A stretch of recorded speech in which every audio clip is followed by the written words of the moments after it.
Mr. Lakhani can truly be called Nagpur's first celebrity businessman slash industrialist. I'm not saying that for effect, sir. It's really that's the image you have.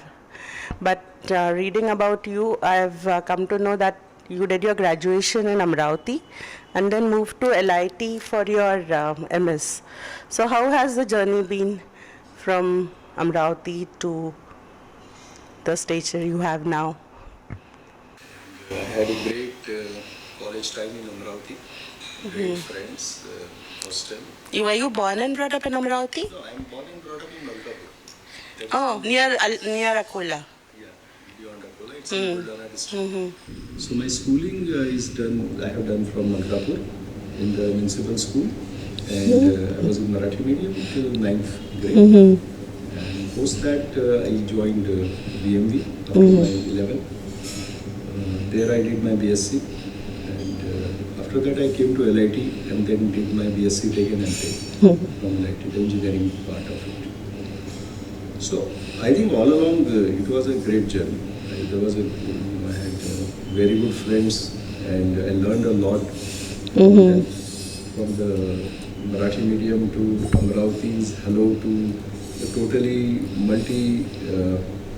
multicultural LIT batch, where we had students from all the states of India, and the common language by default was English. So it was fun to be there, learn, and have great friends. Any plans, sir, since you had this alumni meet, to reinvent or re-establish LIT to its former glory? That was the whole purpose. That was the purpose of this alumni meet, and we requested both the Chief Minister, who was there in the afternoon session, and Mr. Gadkari, who was there in the evening session, that we want autonomy for LIT. Because without autonomy, till the time it remains under the university, it can never really bring back the stature. You see, there is a staff requirement of say 62 people, only 18 people. So you cannot run a premier institute like this. And we as alumni, we said we will support in whichever way it is required, provided the whatever we as funds, as time, what we give goes to LIT. Today, if you donate anything to LIT, it goes to the university account straight. So we don't want that. So, and both of them, the Chief Minister and the Nitinji, both assured us that they will do everything to support autonomy. Now the ball is in our court. And once you get autonomy, we are sure you have that same potential. Yeah. So, Vandana, where are you from? I'm basically actually from a lot of cities. Like my father was in a transferable kind of a situation, so I was in Hyderabad, and then finally I shifted to Ajmer and did my graduation from Sofia, Ajmer, and then my post graduation I did from MSU Baroda. I am seeing that you have been a very active player in CRS, corporate social responsibility, even before the term came in vogue. So, any particular reason for that? That is personal liking. That is my social side. That's my personal life. Say, like you said, Narkesari Prakashan. So I was chairman of Narkesari Prakashan. So I was president there for some period, 1 or 2 years, and associated with them. But it was more of a out of social cause. Similarly, there are a lot of very good work that is being done by people, in different fields like education, particularly the deprived class, where the education, like I will give you an example. In Calcutta, there is a Takiapara is the area where there is all complete slums. I went there in the monsoons, and the road are like the nalas, so you have to go through that. There is one guy called, Momin Akhtar. There used to be a gully which was like totally Nasha gully. He started there with 5 kids. Today, 2,500 kids. Proper school is there. Only one man's resolve. And then it started, and then people kept on, meeting him and supporting him because of the genuinity of the person. So such people, if you come across, naturally you try to support them because they are giving time, which is extremely valuable. So at least if you cannot give time, you can support these guys who are doing it.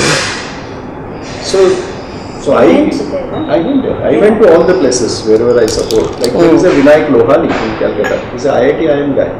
Same story. Both of them are doing extremely good work. So, Mr. Lakhani, along with OCW, you are into a lot of other businesses also. I think software company, ADCC, infrastructure. We work in road sector where we have the PPP BOT projects on roads, and we work in water and the sewage treatment and reuse sector. Like the two projects we are doing in Nagpur. One is this 24/7 water supply, which is all in city water, and another is Nagpur West Treatment Company. Where Okay. we are investing into a 200 million liter per day of sewage treatment plant, and that water will be sold to the NTPC and the Mahajan. So this 200 mld of additional water will be made available to the city, and from the revenue of this 200 mld water, the plant cost and the operational cost for 30 years will be taken care of. Okay. Any plans of either of you becoming active politicians in the future? We are happy the way we are. Social side is anyway what we like. But Nagpur needs more people like you entering active politics, I think. Why politics? If you want to do something good for people, you can do as much with the social involvement with good institutions and different people. So I don't think politics is the only way to do service to people. So no plans? Definitely no. Absolutely no. As you said, we are happy the way we are. We like social side, and so we are involved into different forums and different organizations. But yeah, we are happy with it.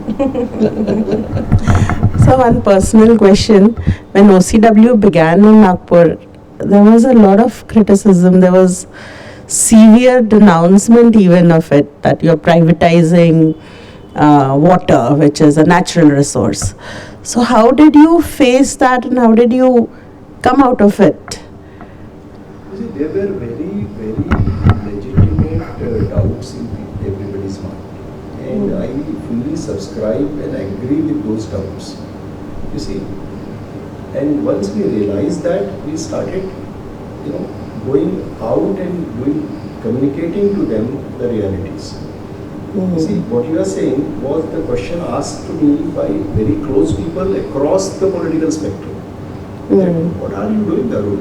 He said, water, that too in private hands, that too with a multinational. French. So Are you selling Indian rivers to France? Yes. So, and there were also questions. Okay, you are a private guy, so tomorrow if there is a water shortage, you will only sell water to the moneyed people. Very legitimate doubt anybody should have in his mind when he thinks your private guy is holding the tap.